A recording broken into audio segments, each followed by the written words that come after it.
ऐसी तमाम तर ख़वातीन जिनको डेट यानी पीरियड्स जो हैं वो तकलीफ़ के साथ आती हैं, मकदार के अंदर जो हैं वो बहुत ज़्यादा थोड़े आते हैं और उनको अमूमन ये शिकायत होती है कि जिस वक्त उनको डेट आती है या आने वाली होती है उस वक़्त उनको सर चकराना, चक्कर आना, वोमिटिंग की सी कैफ़ियत, दिल ख़राब होना और जो है वो पेड़ों के मकाम पर पेट से निचले वाले हिस्से में दर्द का रहना, कमर और टांगों में दर्द का होना और उसके लिए पेन किलर्स इस्तेमाल उनको करनी पड़ती हैं। तो आज का ये नुस्ख़ा ख़ुसूसन जो है वो मेरी उन बहनों और उन बेटियों के लिए है।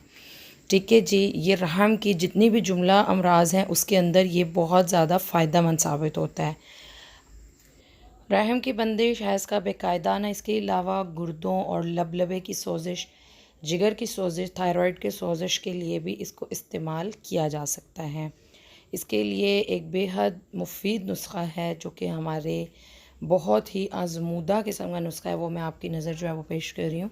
उसके लिए आपको जिन इंग्रेडिएंट्स की ज़रूरत है, हल्दी, मुलट्ठी, सौंफ, रेवन चीनी, दाना को हर एक दवा हम वज़न लेनी है। कुछ लोग इसके अंदर जो हैं वो रेवंत ख़ताई और बरिंजासिफ भी मिला लेते हैं, तो अगर आप उसको शामिल करना चाहें वो भी शामिल कर सकते हैं। इसका सफ़ूफ़ तैयार करके अपने पास रख लीजिए। छोटी आधी चम्मच जो है वो सुबह शाम इस्तेमाल करनी है। इसको एज़ आ सफ़ूफ़ नीम गर्म पानी के साथ ले सकती हैं या फिर इसका कहवा बनाकर भी इसको इस्तेमाल किया जा सकता है।